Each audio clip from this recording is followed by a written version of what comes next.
Okay, I want to teach you how to thread the Singer sewing machine. This is one of the many models that we have. This one has the switch selector here, so I can change it. Well, I have to turn it on first. There's a little flip switch on the side. When it goes on, you'll see the 00 number, but I can change the pattern of what I'm going to stitch. So this is a straight stitch. This one's a zigzag. And then I also have to set these controllers here. So let me put it back to a straight stitch because that's what I need. In order to reset this, I have to put it all the way to the left, and then the bottom one,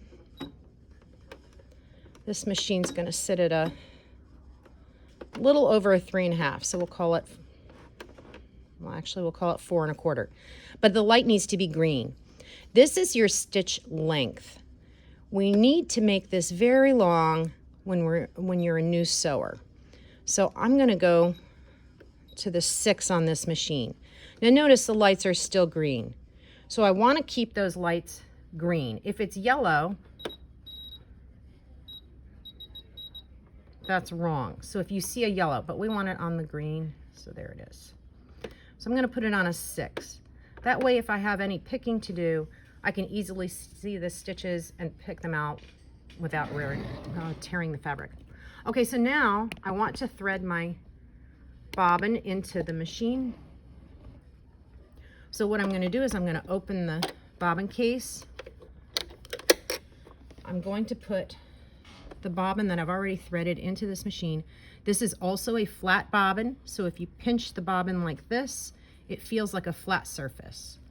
This needs to thread off the machine in a counterclockwise motion, and we can see the little diagram right here that shows the thread goes in this direction and then catches on a tiny little sliver slit to guide the thread. Okay, so here I'm going to put it in the machine.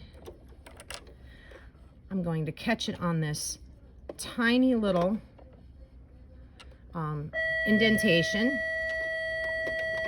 I'm going to pull it to the back of the machine, and I'm going to close the bobbin plate. Okay, so now I need to thread the top spool. So I'm going to take my spool cap off. I'm going to put the thread on the spool pin. I'm going to close the spool cap. Okay, so on this machine it has 2 thread guides on the top. So I want to thread both of them. So I have one here and one here. I don't need the screw head. That is only for when I'm threading the bobbin, which I'm not doing now. So I'm going to catch this in one. It's like flossing the teeth. The second one, it doesn't have to make a popping sound. The first one does. So we're going to come all the way down, follow the pattern all the way up, and I can't see my take-up lever. So I'm going to turn my hand crank wheel the only way I can. I'm going to turn it this direction toward me, up and over, like come on over.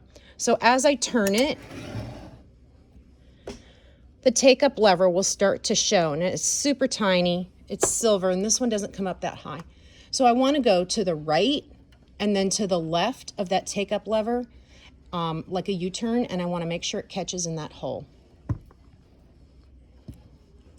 Now I'm going to send it down, and then I'm going to catch it on this thread guide in the front of the throat plate.